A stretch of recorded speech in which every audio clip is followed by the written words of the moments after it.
നമസ്കാരം. IPL ആദ്യ 2 round പൂർത്തിയാകുമ്പോൾ പോരാട്ടം ശക്തമാണെന്ന് തന്നെ പറയാം. ആരാധക പ്രതീക്ഷയ്ക്കൊത്ത് ഉയരാൻ പല ടീമുകൾക്കും സാധിച്ചിട്ടുണ്ട് എങ്കിലും ചില ടീമുകളുടെ തുടക്കം തന്നെ പാളിയിരിക്കുകയാണ്. അതിലൊരു ടീം തന്നെയാണ് രാജസ്ഥാൻ റോയൽസ്.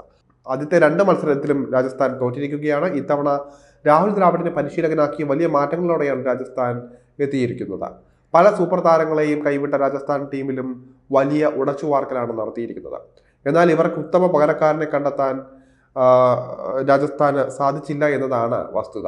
ഇതിന്റെ തിരിച്ചടി രാജസ്ഥാനിൽ ഇത്തവണ കാണുന്നുമുണ്ട്. ടീം പ്രതീക്ഷിച്ചതുപോലെ പല താരങ്ങൾക്കും ഉയരാൻ സാധിക്കുന്നില്ല എന്ന് തന്നെ പറയാം. ഇത്തവണ സഞ്ജു സാംസന്റെ പരിക്കേറ്റതോടെ റിയാൻ പരാഗിന്റെ ക്യാപ്റ്റൻസിക്ക് കീഴിലാണ് രാജസ്ഥാൻ ആദ്യത്തെ 3 മത്സരത്തിലും ഇറങ്ങുന്നത്. 2 മത്സരത്തിൽ റിയാൻ പരാഗിന് കീഴിൽ രാജസ്ഥാൻ തോറ്റു. ഇപ്പോൾ 3-ാം മത്സരത്തിൽ രാജസ്ഥാനെ പരാഗാണ് നയിക്കുന്നത്. രാജസ്ഥാനെ ഒരു മത്സരത്തിലെങ്കിലും ജയിപ്പിക്കാൻ പരാഗിന് സാധിക്കുമോ എന്നാണ് എല്ലാവരും ഉറ്റുനോക്കുന്നത്. രാജസ്ഥാനെ ജയിപ്പിക്കാൻ സഞ്ജു നായകനായി തിരിച്ചെത്തണമെന്നാണ് മറ്റു വിഭാഗം ആരാധകർ ആവശ്യപ്പെടുന്നത്. എന്നാൽ ഇപ്പോഴത്തെ പരാഗിനെ പ്രശംസിച്ച ഈ ഒരു ഘട്ടത്തിൽ രാജസ്ഥാൻ പരിശീലകനായ രാഹുൽ ദ്രാവിഡ് തന്നെ രംഗത്തെത്തിയിരിക്കുകയാണ്. പരാഗ് വേഗം കാര്യങ്ങൾ പഠിക്കുന്നുണ്ട് എന്നാണ് ദ്രാവിഡിന്റെ പക്ഷം. രാജസ്ഥാൻ റോയൽസ് മാനേജ്മെന്റ് പ്രത്യേക താല്പര്യമുള്ള താരമാണ് റിയാൻ പരാഗ്. നേരത്തെ തന്നെ പരാഗിന് വലിയ പിന്തുണ രാജസ്ഥാൻ ടീമിൽ ലഭിച്ചിരുന്നു. ഇത്തവണ സഞ്ജു സാംസന് പരിക്കേറ്റപ്പോൾ പരാഗിലേക്ക് നായകസ്ഥാനം എത്തിയതും അതുകൊണ്ട് തന്നെയാണ്. സഞ്ജു സാംസന് കീഴിൽ രാജസ്ഥാൻ മികച്ച പ്രകടനങ്ങളായിരുന്നു നടത്തിക്കൊണ്ടിരുന്നത്. അതുകൊണ്ട് തന്നെ സഞ്ജുവിന്റെ വിടവ് നികത്താൻ പരാഗിന് സാധിക്കുമോ എന്ന ആശങ്കയാണ് എല്ലാവരും അറിയിക്കുന്നത്.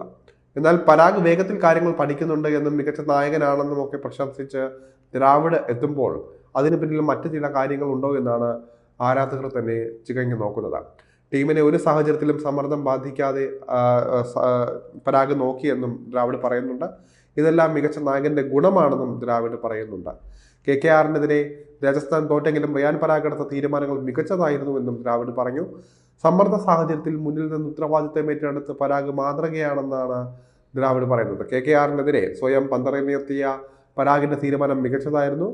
2 ഇടം കയ്യന്മാർ ബാറ്റ് ചെയ്യുമ്പോൾ പിച്ചിൽ ടേണുള്ളപ്പോൾ പവർ പ്ലേയിലെ 5-ാം ഓവർ എറിയാനെത്തിയത് മികച്ച തീരുമാനം തന്നെയാണ്.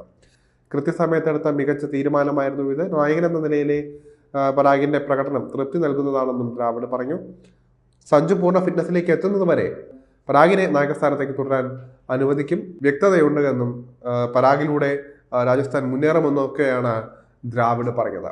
എന്നാൽ ടീമിനെ വിജയത്തിലേക്ക് എത്തിക്കുന്ന പ്രകടനം കാഴ്ചവെക്കാൻ പരാഗിന് സാധിച്ചിട്ടില്ല എന്നതാണ് യാഥാർത്ഥ്യം. 3-ാം നമ്പറിൽ ബാറ്റ് ചെയ്യാനെത്തി നിരാശപ്പെടുത്തുകയാണ് പരാഗ്. താരം ബാറ്റിംഗിൽ മെച്ചപ്പെടേണ്ടത് അനിവാര്യമാണ്. രാജസ്ഥാൻ റോയൽസിൽ സഞ്ജു സാംസനെ ഒതുക്കാനുള്ള നീക്കം നടക്കുന്നുണ്ട് എന്ന ആരോപണമാണ് ഇതിനിടയിൽ ഉയരുന്നത്. രാജസ്ഥാൻ ടീം മാനേജ്മെന്റ് പരാഗിനെ നായകനാക്കി വളർത്താനുള്ള ശ്രമത്തിലാണുള്ളത്. രാജസ്ഥാൻ ടീമിൽ സഞ്ജുവിന് ഇനി നായകസ്ഥാനം അധികനാൾ പ്രതീക്ഷിക്കേണ്ട എന്ന ചുരുക്കം. സഞ്ജുവും ഇതിന്റെ സൂചന നൽകിയിട്ടുണ്ടായിരുന്നു. ഇപ്പോഴും രാജസ്ഥാന് നായകനായി തുടരാനാകില്ലല്ലോ എന്നാണ് സഞ്ജു കഴിഞ്ഞിടെ പ്രതികരിച്ചത്. ഇതെല്ലാം താരത്തിന്റെ ടീമിലെ അതൃപ്തിയിലേക്കാണ് വിരൽ ചൂണ്ടുന്നത്.